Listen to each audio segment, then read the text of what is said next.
이 시간에 우리가 생각할 하나님의 말씀은 로마서 1장 7절의 말씀입니다.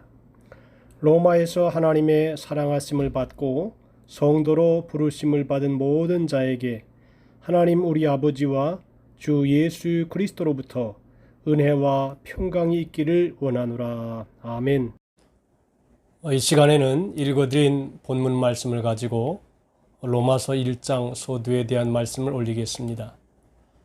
로마서 1장 1절로 7절은 로마서의 서론이라고 할 수 있습니다.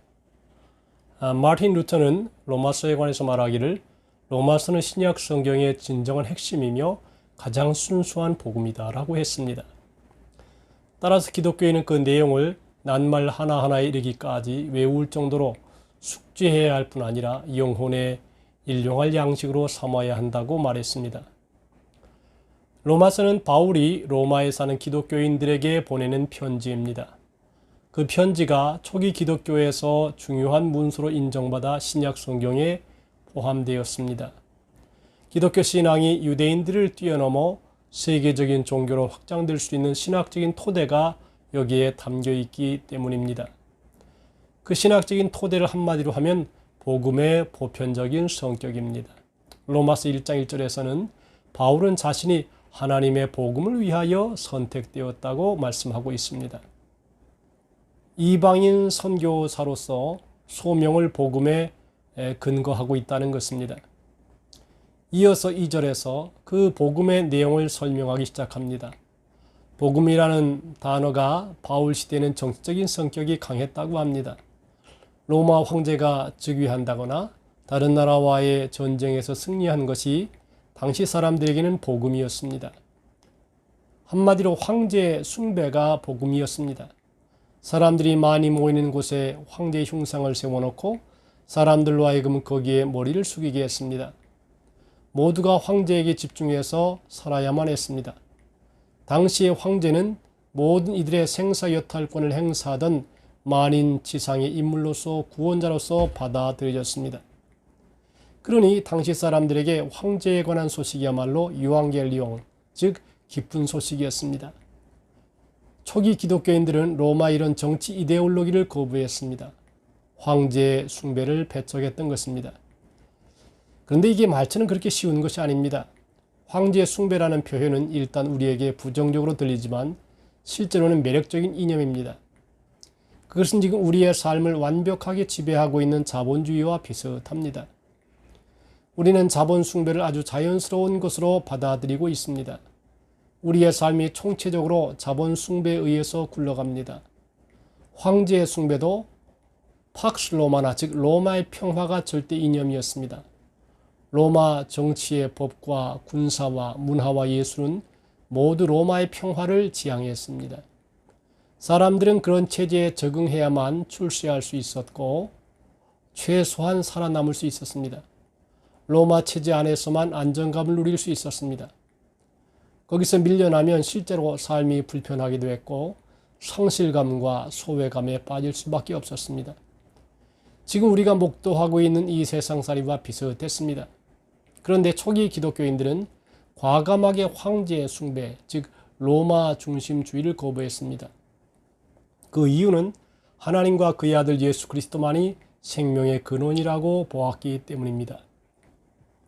이런 점에서 로마 황제가 아니라 예수 그리스도 사건이 복음이라는 바울의 주장은 혁명적인 발언이었습니다.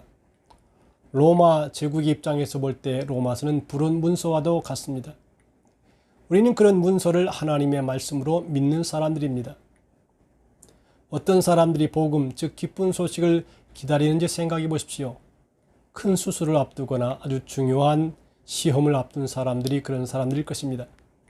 감옥에 갇혀서 추록할 날을 기다리던 사람들도 여기에 해당이 됩니다. 가난하고 슬퍼하고 온유하고 의에 굶주린 사람들입니다. 그들은 영혼이 갈급한 사람들입니다. 세상에는 의지할 데가 없어서 하나님의 통치를 간절하게 기다리는 사람들입니다. 그런 기다림이야말로 복의 근원입니다. 그게 무슨 복의 근원이냐? 오히려 불행에 이르는 지름길로 보인다고 생각할 분도 있을 것입니다.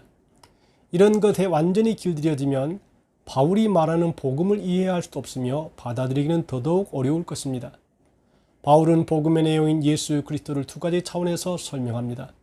하나는 육신적인 차원과 또 하나는 영의 차원입니다. 3절은 그의 아들에 관하여 말하면 육신으로는 다윗의 혈통에서 나셨고 그랬습니다. 바울은 기독교 전통에서 분명하게 서서 예수님이 다윗의 가문에서 태어났다고 말씀합니다. 이것은 다윗 왕조 자체를 높이는 말이 아니라 예수 그리스도께서 구약의 선지자들을 통해서 약속된 메시아라는 사실을 가리키고 더 나아가서 예수님이 하늘에서 뚝 떨어진 인물이 아니라 역사적 실존 인물이라는 사실을 가리킵니다.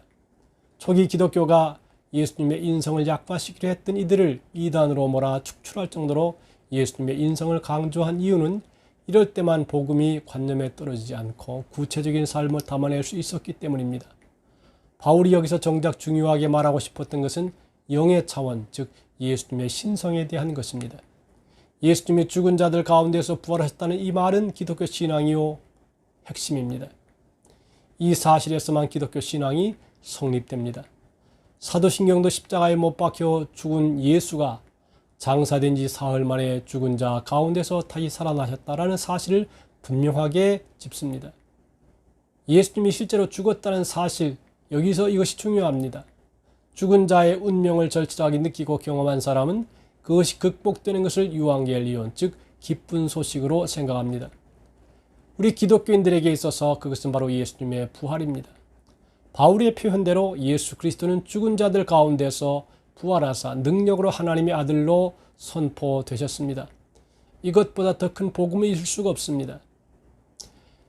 예를 들어 여기 석 달 시한부 불치병에 걸린 사람이 있습니다. 병이 치료될 수 있는 약이 개발되었다는 뉴스를 이 사람이 들었다고 합시다. 이 사람은 1억 원짜리 복권에 당첨이 되었다거나 노벨 문학상에 선정이 되었다는 소식도 이 사람에게는 별로 기쁜 소식이 아닙니다. 오직 약 개발 소식만이 그에게 기쁜 소식이요 복음이 되는 것입니다. 지금 현재 세계는 코로나19에 걸린 분들이 굉장히 많이 있습니다. 그런데 이분들에게는 백신이 개발되었다는 소식만이 최고의 복음이요 기쁨인 것입니다. 초기 기독교인들에게 예수 그리스도께서 일어난 죽은 자로부터의 부활은 그 어느 것과 비교될 수 없는 절대적인 복음이었습니다.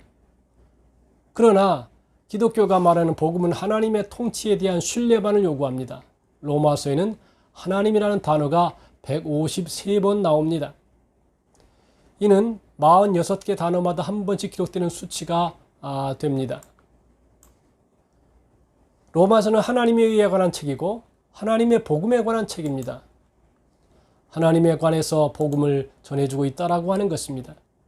그러므로 우리가 이 로마서를 통해서 하나님의 은혜를 생각할 수 있고 하나님의 축복을 생각할 수 있고 복음이 무엇인가에 대해 철두철미하게 우리가 생각할 수 있는 귀한 시간입니다. 그러므로 이 로마서를 강의를 듣는 사람마다 모든 성도들마다 은혜와 진리가 충만한 축복을 다 받게 되시기를 주님의 이름으로 축복합니다.